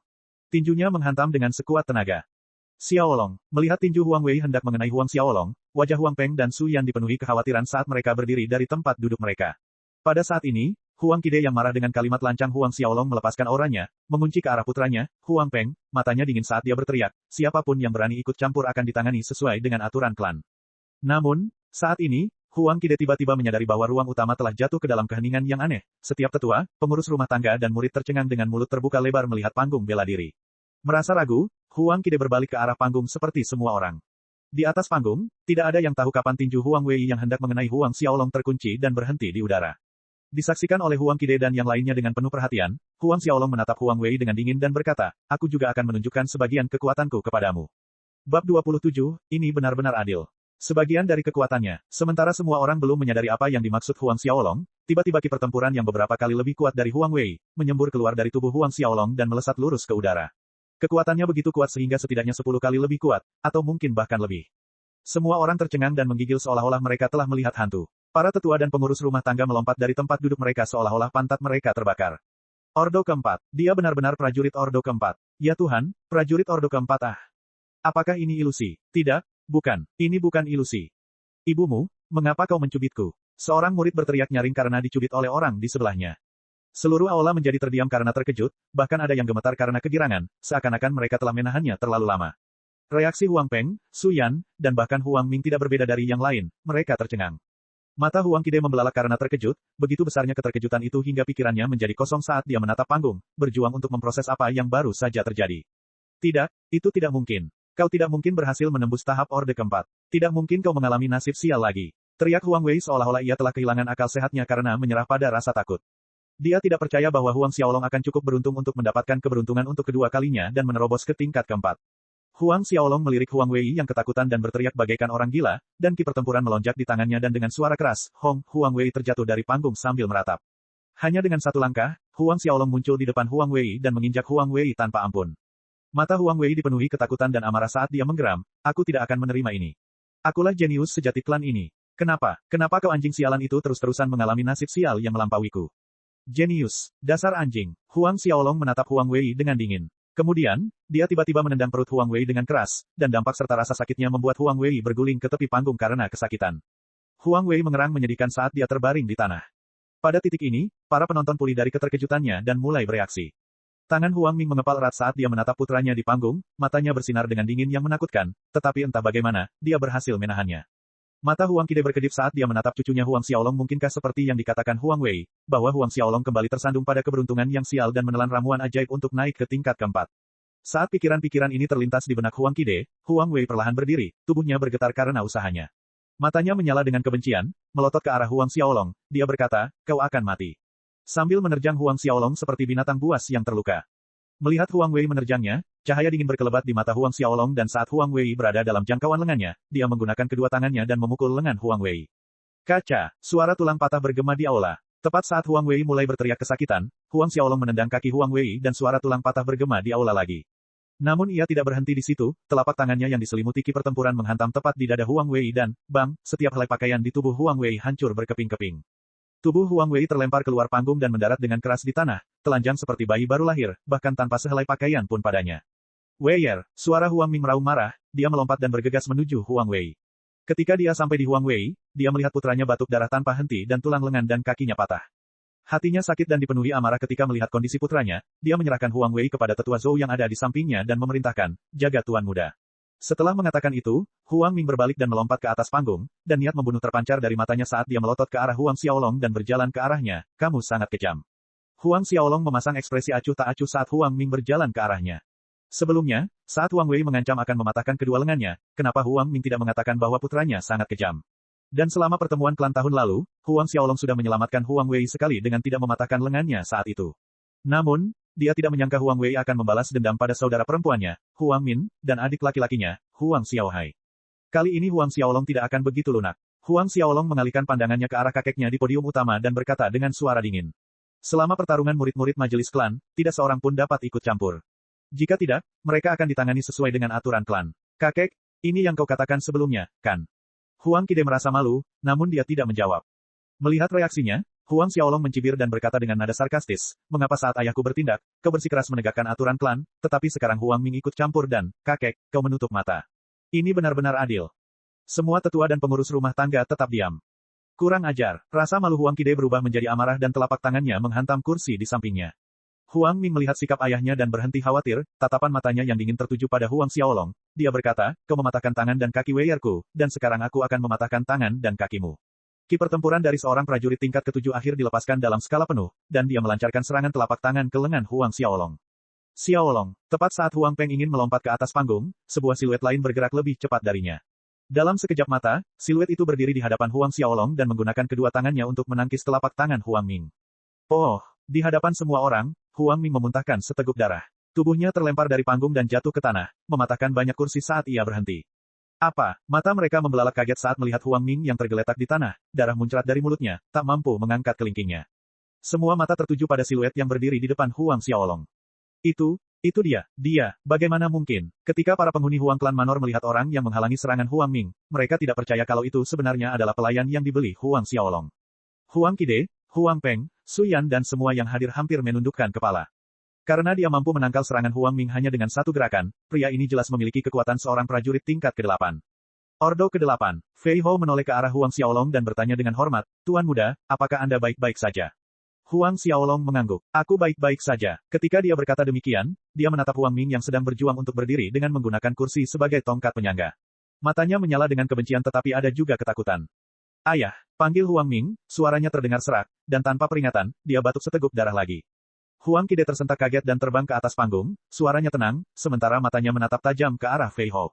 Aku tidak menyangka bahwa kau adalah seorang guru tersembunyi, tetapi tindakanmu merupakan sebuah penghinaan, karena tidak menempatkan Huang Klan Manor di matamu, kau melukai anakku tepat di depanku. Huang Qide dengan mudahnya mengabaikan kebenaran. Jika bukan karena Huang Ming yang melanggar peraturan klan, dan kemudian bersikeras melumpuhkan tangan dan kaki Huang Xiaolong, mengapa Fei Hou bertindak? Namun dia berdiri di sana dan membuatnya tampak bahwa itu semua adalah kesalahan Fei Hou. Fei Hou mengabaikan Huang Qide, acuh tak acuh dan diam, dia berdiri berjaga di belakang Huang Xiaolong. Huang Qide, melihat Fei Hou mengabaikannya, menjadi marah dan berteriak, bicaralah. Apa tujuanmu bersembunyi di dalam rumah klan Huangku? Jika kau bicara sekarang, aku akan mengasihanimu dan mengampuni nyawamu. Jika tidak, akan sulit untuk mengharapkan kematian datang. Meskipun Fei Hou telah melukai Huang Ming dengan satu serangan telapak tangan, Huang Qide tidak terganggu, dia merasa meskipun Fei Hou tidak lemah, paling-paling dia hanya seorang pendekar tingkat ke-8 akhir. Bab 28, Puncak Ordo ke-10 akhir. Bahkan tidak bisa mengharapkan kematian. Fei Hou menatap Huang Qide yang marah dengan acuh tak acuh, ada sedikit rasa jijik dalam ekspresinya. Melihat Fei Hou tidak hanya mengabaikannya tetapi juga memandangnya dengan jijik, hati Huang Qide mendidih karena amarah, dan aura pembunuh meledak saat ki pertempuran melonjak hebat di sekujur tubuhnya, menutupinya dengan pola berwarna emas. Lengan Huang Qide membesar satu lipatan dan rambut berwarna emas tumbuh di kulit dan wajahnya. Transformasi jiwa. Jiwa bela diri Huang Qide adalah kera emas bersayap 6, saat Huang Qide menyatu dengan jiwa bela dirinya. Tubuhnya membesar dan tumbuh setengah meter lebih tinggi. Matanya berubah menjadi merah keemasan, dan suasana di sekitarnya menjadi keras dan kejam. Rupanya, Fei Hou yang berulang kali mengabaikannya di hadapan para penghuni Huang Klan Manor benar-benar membuatnya marah. Kalau tidak, dia tidak akan berubah terlebih dahulu sebelum berhadapan dengan Fei Hou. Telapak tangan binatang buas. Raungan Huang Qide terdengar serak dan keras. Tubuhnya menerjang ke arah Fei Hou dengan telapak tangannya terentang keluar, cahaya terang yang menyilaukan bersinar dan raungan binatang buas yang putus asa bergema di aula. Absolute Bestial Palem merupakan jurus bertarung tingkat misterius tingkat tinggi, satu dari 3 jurus bertarung berharga yang dimiliki oleh Huang Klan Manor. Karena Fei Hou berdiri di belakang Huang Xiaolong, serangan agresif Huang Qide akan memengaruhi Huang Xiaolong, dan jika Xiaolong terseret ke dalam gelombang pertempuran, ia akan menderita cedera parah karena kesenjangan kekuatan. Melihat bahwa kakeknya memilih untuk mengabaikan keselamatannya hanya untuk membunuh Fei Hou, ia menjadi marah. Awalnya Fei Hou ragu untuk menyerang karena status Huang Qide sebagai kakek Huang Xiaolong, namun, tiba-tiba dia mendengar suara dingin Huang Xiaolong berkata, serang dengan kekuatan penuh. Fei Hou tertegun sejenak, tetapi dia mengerti maksud Huang Xiaolong sehingga tidak bisa menahan diri lagi. Ki pertempurannya yang menindas seperti seorang prajurit Ordo ke-10 menyembur keluar, menyebabkan semua orang gemetar di tempat mereka berdiri. Tingkat penindasan ini bukanlah sesuatu yang dimiliki Huang Qide, seorang Ordo ke-10 awal. Ekspresi Fei Hou menjadi tajam dan tinjunya meninju keluar. Tinju yang menghancurkan hati. Serangan tinju penghancur hati itu membelah jarak disertai desiran angin tajam dan menghantam jejak tangan Huang Qide. Energi gempa susulan yang mengerikan dari hantaman itu menyebar keluar ke segala arah dan kekuatannya mengguncang pilar-pilar aula sedemikian hebatnya sehingga para tetua dan pengurus rumah tangga di dekatnya harus segera mundur, karena gelombang hantaman itu menghancurkan deretan kursi dan membuat mereka berterbangan. Huang Qide terdorong mundur lebih dari selusin langkah sebelum ia berhasil menenangkan diri di tepi panggung. Wah, cairan hangat mengalir ke tenggorokannya dan darah menyembur dari mulut Huang Qide. Ahli nomor 1 Huang Klan Manor, Huang Qide kalah. Kalah telak. Semua orang tercengang. Ayah, tuan rumah tua. Butuh beberapa saat sebelum seorang pun bereaksi, beberapa dari mereka dengan cepat menyerbu ke arah Huang Qide sementara yang lain berseru keras. Huang Qide melambaikan tangannya untuk menunjukkan bahwa dia baik-baik saja lalu dia berbalik untuk melihat Fei Hou sulit untuk menyembunyikan kengerian di matanya saat dia perlahan mengucapkan setiap kata, puncak akhir Orde ke-10. Puncak akhir Ordo ke-10. Para tetua, pengurus rumah tangga, dan murid menatap Fei Hou dengan kaget, takut, dan beberapa perasaan lain bercampur aduk, namun, tubuh Huang Ming menegang saat ia diliputi rasa takut. Di atas Ordo ke-7, setiap terobosan kecil melambangkan perbedaan kekuatan yang besar. Meskipun Huang Qide adalah seorang prajurit Ordo ke-10, ia adalah seorang prajurit Ordo ke-10 awal, ada perbedaan kekuatan yang sangat besar antara prajurit Ordo ke-10 awal dan prajurit Ordo ke-10 akhir. Itulah sebabnya, meskipun Fei Hou tidak melepaskan semangat bela dirinya atau menjalani transformasi jiwa, ia masih dapat dengan mudah mengalahkan Huang Qide. Fei Hou berhenti menyerang setelah dia memukul mundur Huang Qide dan dia mundur ke belakang Huang Xiaolong, berdiri di sana dengan penuh hormat dengan aura penindasannya yang terhapus. Melihat tindakan Fei Hou, semua orang menoleh untuk melihat Huang Xiaolong, anak berusia 8 tahun yang mereka abaikan dan lupakan. Jelas, Fei Hou bukanlah seorang pelayan yang dibeli oleh Huang Xiaolong, tetapi, mengapa seorang prajurit puncak Ordo ke-10 memanggil seorang anak berusia 8 tahun sebagai tuan muda? Dan dengan begitu hormat. Apakah Huang Xiaolong mengalami nasib sial lagi, apa yang telah ditelannya untuk menembus Orde ke-4? Bahkan jika itu adalah sesuatu yang lebih berharga daripada buah yang, itu tetap tidak akan mampu membuat seseorang naik 2 orde dalam waktu 1 tahun. Terlebih lagi, Huang Xiaolong sebelumnya mengatakan bahwa ini hanya sebagian dari kekuatannya. Jika demikian, apa kekuatan aslinya? Kalau bukan karena nasib sial yang tak masuk akal, maka betapa buruknya bakat Huang Xiaolong, hingga mampu melampaui tingkat ke-4 dalam waktu kurang dari 2 tahun. Hanya dalam beberapa saat, banyak pikiran terlintas di benak setiap orang yang hadir. Bahkan Huang Peng dan Su Yan pun memiliki banyak pertanyaan. Huang Xiaolong, kau benar-benar memerintahkan orang luar untuk melukai kakek, sungguh tidak berbakti. Gerutu Huang Wei yang baru saja bangun setelah dirawat oleh beberapa tetua, apakah Huang Klan Manor ada di matamu? Apakah kau masih mengakui kakekmu? Di mana-mana, ekspresi menegang. Siapa yang akan percaya bahwa perkataan seorang anak tidak akan menyakitinya? Bahkan dalam situasi yang mengerikan ini, Huang Wei masih berani menegur Huang Xiaolong, yang dilindungi oleh seorang pejuang kuat seperti Fei Hou. Huang Ming yang begitu khawatir perkataan Huang Wei akan memperburuk keadaan, segera berbalik dan memarahi putranya, Huang Wei tutup mulutmu. Namun, suara Huang Wei malah semakin keras. Ayah, apa yang ayah takutkan? Memangnya kenapa kalau dia sudah mencapai puncak Ordo ke-10?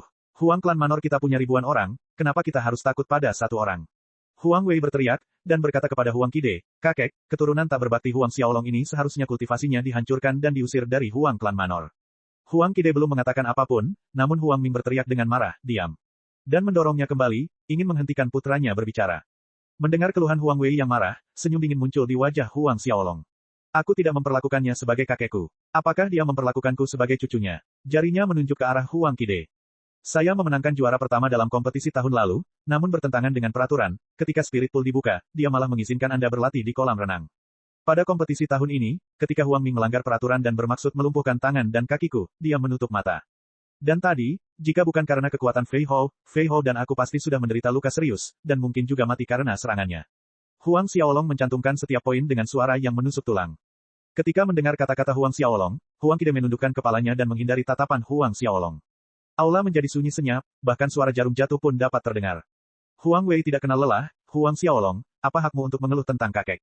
Aku memiliki jiwa bela diri tingkat 10 dan jiwamu hanya jiwa bela diri tingkat 7 yang menyedihkan. Oleh karena itu, masuk akal jika dia lebih menyukaiku, dan melatihku karena aku adalah masa depan Huang Klan Manor. Apa yang salah dengan itu? Kau hanya iri padaku, cemburu. Diam, telapak tangan Huang Qide menghantam wajah Huang Wei dengan keras. Sebelumnya, ayahnya pernah memukulnya, dan sekarang Huang Wei tidak percaya bahwa bahkan kakeknya Huang Qide menamparnya. Air mata mengalir di wajahnya, dan dia merasa dirugikan, apa yang dia katakan itu salah. Dia tidak salah. Para tetua dan pengurus rumah menggelengkan kepala diam-diam setelah mendengar logika delusi Huang Wei. Ayah, ibu, ayo kita pergi. Pada titik ini, Huang Xiaolong angkat bicara. Dia kemudian berbalik dan berjalan pergi bersama Fei Hou, Huang Pen, dan Su Yan, mengabaikan tatapan yang diarahkan pada mereka. Tidak ada gunanya lagi bagi mereka untuk tinggal. Menurut aturan klan, tidak seorang pun diizinkan pergi sebelum sidang klan berakhir. Namun, tidak seorang pun berani menghentikan mereka pergi. Huang Qide memiliki ekspresi rumit di wajahnya saat dia memperhatikan siluet Huang Xiaolong yang menjauh. Bab 29, Jurus Kedua Keterampilan Pedang Asura. Untuk waktu yang lama setelah Huang Xiaolong meninggalkan aula, tidak seorang pun berani berbicara. Ayah, kau lihat. Beberapa saat kemudian, Huang Ming bertanya dengan suara kecil setelah dia melirik ekspresi ayahnya. Huang Qide menghela napas berat sambil mengangkat kepalanya, lalu melambaikan tangannya. Semuanya bubar, majelis tahun ini berakhir di sini. Setelah mengatakan itu, dia berbalik dan berjalan pergi, bahunya yang bungkuk memancarkan perasaan kesepian. Berakhir di sini, para tetua, pengurus rumah tangga, dan murid-murid Huang Klan Manor saling berpandangan dengan ragu. Semuanya bubar. Setelah bayangan Huang Qide menghilang dari pandangan mereka, Huang Ming melambaikan tangannya dan memberi perintah. Dia meninggalkan aula dengan setengah tubuh digendong oleh tetua Zhou Guang dan beberapa saat kemudian aula itu kosong. Ini adalah kali pertama sejak Huang Klan Manor didirikan, sidang klan berakhir di tengah jalan.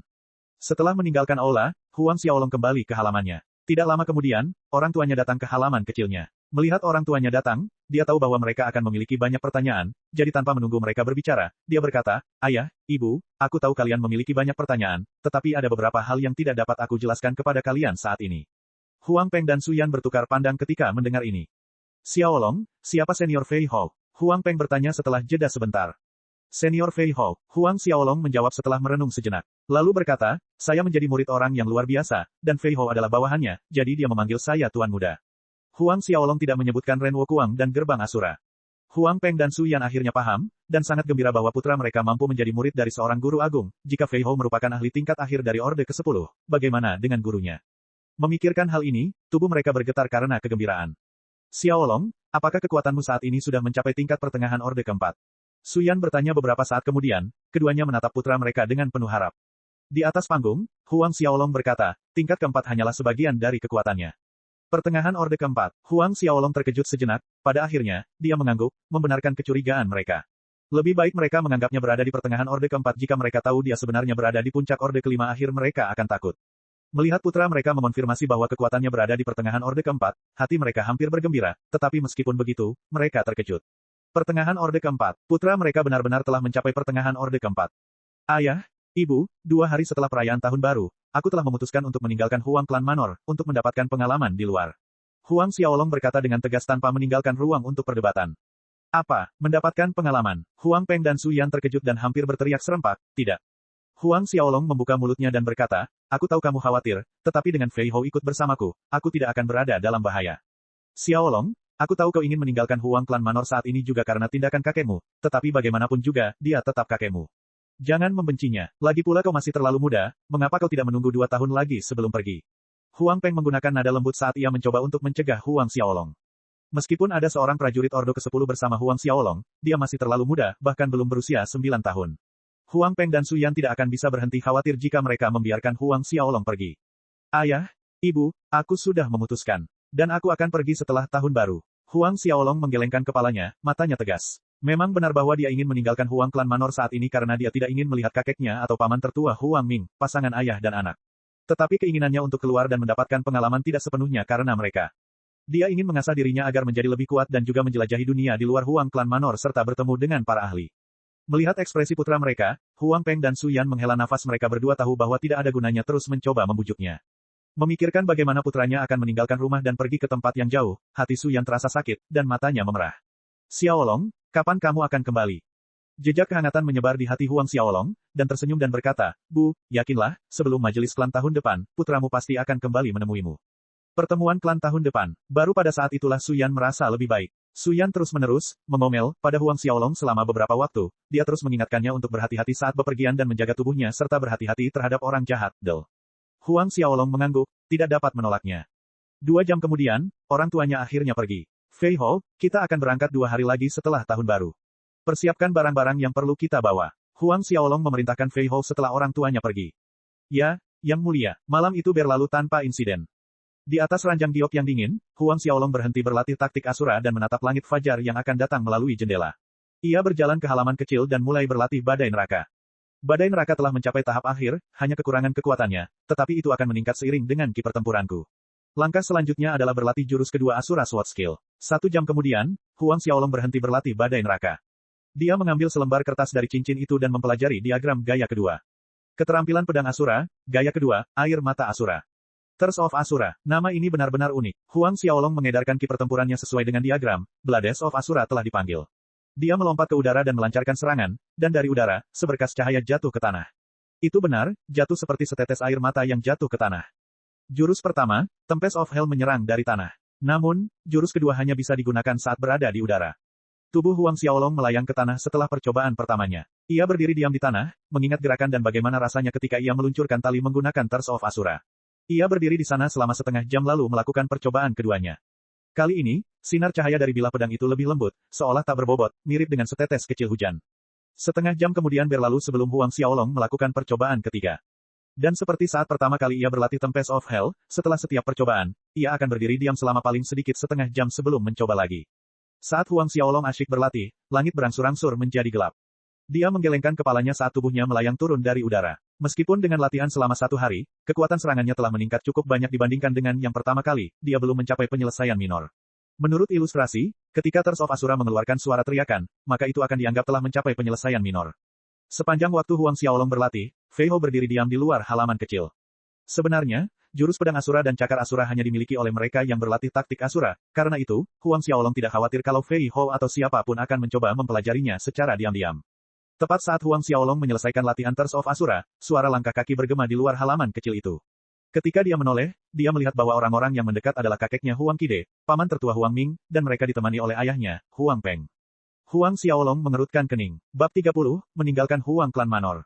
Saat Huang Qide dan Huang Ming tiba di pintu masuk halaman kecil, Fei Hou mengulurkan tangannya untuk menghalangi jalan mereka, hanya Huang Peng yang diizinkan masuk.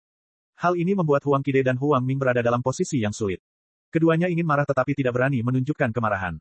Fei Hou memasang ekspresi datar dan sikap tenang dan acuh tak acuh, meski Huang Ming tersenyum paksa, Fei Hou tetap menghalangi jalan mereka.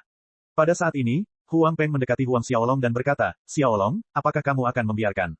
Huang Xiaolong mengangguk pada Fei Hou, dan saat Fei Hou melihatnya mengangguk, dia menurunkan tangannya, memperbolehkan Huang Qide dan Huang Ming memasuki halaman. Baru pada saat itulah Huang Qide dan Huang Ming merasa lega dan menganggukkan kepala sebagai ucapan terima kasih, dengan senyum lebar di wajah mereka. Terutama Huang Ming, yang perilakunya sangat sopan saat mereka berjalan memasuki halaman kecil Huang Xiaolong. Apa tujuanmu datang ke sini? Huang Xiaolong bertanya dengan acuh tak acuh.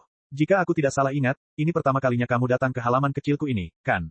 Sejauh yang dapat diingat Huang Xiaolong, kakeknya Huang Qide dan pamannya Huang Ming tidak pernah datang mengunjunginya di halaman rumahnya. Wajah Huang Qide dan Huang Ming keduanya memerah karena malu, namun untungnya, langit sedang gelap sehingga tidak terlihat jelas. Xiaolong, kakek dan pamanmu datang untuk mengundangmu menghadiri pesta tahun baru. Huang Peng melangkah maju dan berkata kepada putranya, datang untuk menyelamatkan Huang Qide dan Huang Ming. Setiap tahun selama pertemuan klan tahunan, setelah acara tanding para murid pada hari pertama, sebuah perjamuan akan diadakan pada hari berikutnya. Istana klan Huang akan mengadakan pesta besar untuk merayakan tahun baru. Selain para tetua, hanya murid terbaik dari 3 generasi yang paling berbakat yang dapat menghadiri pesta tersebut. Sejujurnya, Huang Xiaolong seharusnya menghadiri pesta tahun lalu ketika ia mengalahkan Huang Wei dan memenangkan acara tersebut, tetapi tidak seorang pun datang untuk mengundangnya, dan seperti halnya kolam roh, kedua hak istimewa itu diberikan kepada Huang Wei. Benar, Xiaolong, kami datang untuk mengundangmu ke pesta. Huang Ming segera menindaklanjutinya dengan wajah tersenyum seolah-olah Huang Xiaolong adalah tuan manor tertua, dan dia hanya seorang pelayan manor klan Huang biasa yang dikirim untuk mengundangnya. Meskipun Huang Qide tidak berbicara, dia tetap menampakkan senyum yang mempesona. Diundang secara pribadi oleh mereka berdua untuk bergabung dalam pesta akhir tahun adalah yang pertama sejak Huang Klan Manor didirikan. Selama bertahun-tahun, hanya Huang Xiaolong yang mendapat kehormatan itu. Namun, Huang Xiaolong menjawab dengan dingin, tidak, terima kasih, aku masih perlu berlatih. Senyum di wajah Huang Qide dan Huang Ming menegang. Xiaolong kamu, Huang Peng di sampingnya panik dan berkata tanpa berpikir. Ayah, kamu tahu sifatku. Jawab Huang Xiaolong. Dalam situasi ini, Huang Peng tidak tahu harus berkata apa, putranya ini terkadang bisa sangat keras kepala, dan begitu dia telah memutuskan sesuatu, baik dia maupun istrinya tidak dapat membuatnya berubah pikiran. Namun, Huang Qide memberi isyarat pada Huang Peng dan dengan ekspresi tulus menatap Huang Xiaolong, dia berkata, Xiaolong, apa yang kulakukan di masa lalu itu salah dan bias, tetapi aku harap kau tidak membenciku. Mulai sekarang, apapun yang kau inginkan, selama kau memintanya, aku akan setuju. Huang Xiaolong tetap tenang. Tentu saja, dia tahu mengapa kakeknya merendahkan diri untuk datang dan mengundangnya. Bersikap sopan, itu semua karena bakat yang telah dia tunjukkan, dan fakta bahwa ada ahli puncak Orde ke-10 di belakangnya. Kalau tidak, mengapa kakeknya merendahkan diri seperti ini? Huang Xiaolong terdiam dan tidak menjawab. Huang Qide tidak marah saat melihat ini, tetapi mendesah dalam hatinya sambil melanjutkan, ayahmu mengatakan bahwa kamu akan pergi berlatih di luar setelah tahun baru. Huang Xiaolong melirik ayahnya, Huang Peng, dan saat Huang Peng hendak berbicara, Huang Qide mendahuluinya. Jangan salahkan ayahmu, aku tidak sengaja mendengarnya. Kemudian, nadanya tiba-tiba berubah, Xiaolong, aku tidak berharap kau akan memaafkanku, tetapi kakek ingin kau tahu, Huang Klan Manor dan aku akan selalu menunggumu kembali, dan Huang Klan Manor selamanya adalah rumahmu. Ekspresi Huang Qide menjadi sedikit sedih saat dia mengeluarkan botol giok kecil. Beberapa tahun yang lalu, kakek menyewa seorang alkemis untuk memurnikan dan roh kelas 4, dan dasar naga dan harimau, itu sangat bermanfaat dalam meningkatkan ki pertempuran. Huang Ming terkejut ketika melihat ayahnya mengeluarkan Fundamental Dragon Tiger dan, itu adalah spirit dan kelas 4 yang sangat langka. Ayahnya telah menyimpannya selama lebih dari selusin tahun, tetapi sekarang dia benar-benar memberikannya kepada Huang Xiaolong. Spirit dan kelas 4, Huang Xiaolong sempat ragu sejenak sebelum menerima botol itu. Saat Huang Qide melihat Huang Xiaolong mengambil botol itu, senyum cerah mengembang di wajahnya, seolah-olah Huang Xiaolong lah yang memberinya spirit dan tingkat 4 dan bukan sebaliknya. Namun, ketika senyumnya paling mempesona, Huang Xiaolong menyerahkan botol itu kepada ayahnya yang berada di sampingnya. Ayah, ambillah pil dasar harimau naga ini. Seketika senyum cerah di wajah Huang Qide sirna, dan baik Huang Ming maupun Huang Peng tercengang. Xiaolong, kau tidak bisa. Huang Peng hendak menolak ketika Huang Xiaolong melambaikan tangannya dan berkata, ayah, kau sekarang berada di puncak Orde ke-6 akhir dan lebih membutuhkan dan dasar harimau naga ini daripada aku. Jangan menolak lagi, ambillah. Dan begitu saja Huang Xiaolong memberikan pelet yang sangat berharga itu. Huang Peng menerima botol giok dari putranya dengan ekspresi tak berdaya. Huang Xiaolong kemudian menoleh ke arah kakeknya yang sudah tidak tersenyum lagi, dan berkata, kamu memberikannya kepadaku, dan aku memberikannya kepada ayah, kamu tidak keberatan dengan itu, kan? Oh, tidak sama sekali. Tidak masalah jika ayahmu menggunakannya, semuanya sama saja. Huang Qide menjawab sambil tersenyum tetapi hatinya meneteskan darah, sebuah pil roh kelas 4 terbaik. Dia telah menyimpannya selama lebih dari 10 tahun. Beberapa saat kemudian, Huang Qide, Huang Ming, dan Huang Peng meninggalkan halaman kecil itu. Pada akhirnya, Huang Xiaolong tidak ikut mereka dalam pesta itu. Pesta itu digelar di aula depan, dan seperti tahun-tahun sebelumnya, pesta itu berlangsung meriah, megah, dan meriah. Namun, entah mengapa, Huang Qide yang duduk di kursi utama tidak merasakan kemeriahan pesta itu sama sekali. Berbeda dengan keramaian di aula depan, halaman kecil Huang Xiaolong tampak sunyi. Huang Xiaolong duduk bersila di ranjang giok dingin, menjalankan latihan taktik Asura untuk menyerap aura spiritual dunia bawah yang mengalir deras padanya. Huang Xiaolong sekarang telah mencapai tahap kedua taktik Asura.